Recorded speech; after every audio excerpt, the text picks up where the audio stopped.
Ya, kita tiba di segmen akhir dari pembahasan mengenai Pansus Pelindung II yang rawan politisasi. Masih bersama dengan Pak Haris di sini. Nah, bagi pemirsa yang ingin bergabung bersama Dialog, kami masih membuka kesempatan untuk berinteraksi lewat telepon 021 52900 308 atau 52900 311. Pak Haris, kita melihat pansus ini kan sudah dimulai, bagaimanapun juga nggak bisa stop ya. Tapi bagaimana time frame-nya, apakah ada jangka waktu sampai kapan mereka bekerja ini? Iya, saya lupa ingat ya. Kalau tidak salah memang dalam Undang-Undang MD3 atau Tatip Dewan itu belum ada pembatasan waktu ya setiap pembentukan pansus. Nah, mestinya dibatasi waktunya, entah maksimal 6 bulan atau 4 bulan, 5 bulan dan supaya apa? Supaya jangan sampai Dewan menghabiskan waktu berbulan-bulan melalui pansus Pelindo II tapi nggak ada hasilnya. Dan saya yakin memang nanti nggak ada hasilnya. Itu satu. Oke. Yang kedua, mestinya tidak semua isu bisa dipansuskan. Harus ada kriteria khusus? Mesti ada pengelompokan isu semacam apa yang bisa dipansuskan. Tingkat strategisnya, apakah butuh pansus atau tidak, atau cukup Dewan mengundang melalui komisi yang bersangkutan, mengundang pihak-pihak yang dianggap perlu untuk menjelaskan suatu kasus.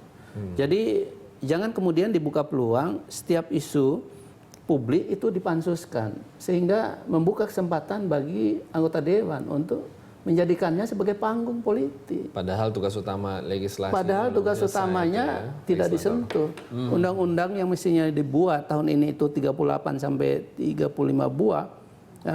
Saat ini masih mungkin 1% gitu. Ini kan tidak masuk akal. Kecil sekali.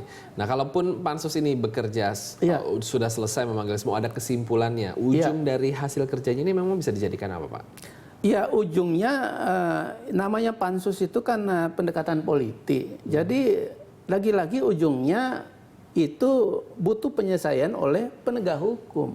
Dewan nggak bisa melakukan apa-apa kecuali membuat rekomendasi bahwa ada indikasi penyalahgunaan kekuasaan oleh Direktur Utama Pelindo II misalnya, bahwa ada markup dalam pembelian drone atau apalah alat-alat di sana dan lain sebagainya, dan itu butuh tindak lanjut penegak hukum, ke polisi lagi, ke jaksa lagi, ke KPK lagi. Karena konkretnya memang di situ nanti. Konkretnya memang di situ. Penerapan. Di Dewan itu hanya sifatnya melakukan tekanan politik, tidak lebih. Oke. Jadi sebagai penutup, Pak, mungkin ya closing statement Anda mengenai bagaimana potensi dari Pansus Pelindo II ini rawan. Nah, saya melihat potensi Pansus Pelindo II ini dalam menyelesaikan masalah yang diduga ada di dalam tubuh Pelindo II itu tidak akan kemana-mana dalam pengertian hanya sampai pada pengungkapan kasus-kasus yang membutuhkan pembuktian lebih lanjut oleh kepolisian, oleh penegak hukum.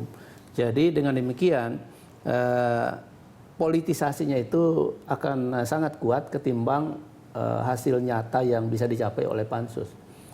Pemanfaatan pansus oleh elit politik di Dewan, tokoh-tokoh atau politisi partai di Dewan itu sangat besar, menjadikan sebagai panggung politik untuk seolah-olah peduli dan memiliki komitmen untuk melakukan pemberantasan korupsi, padahal tidak, dan seterusnya.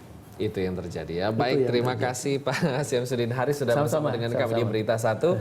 Demikian pemirsa dialog kami di Jurnal Pagi mengenai Pansus Pelindo II yang rawan politisasi. Tetaplah bersama kami, Jurnal Pagi akan segera kembali.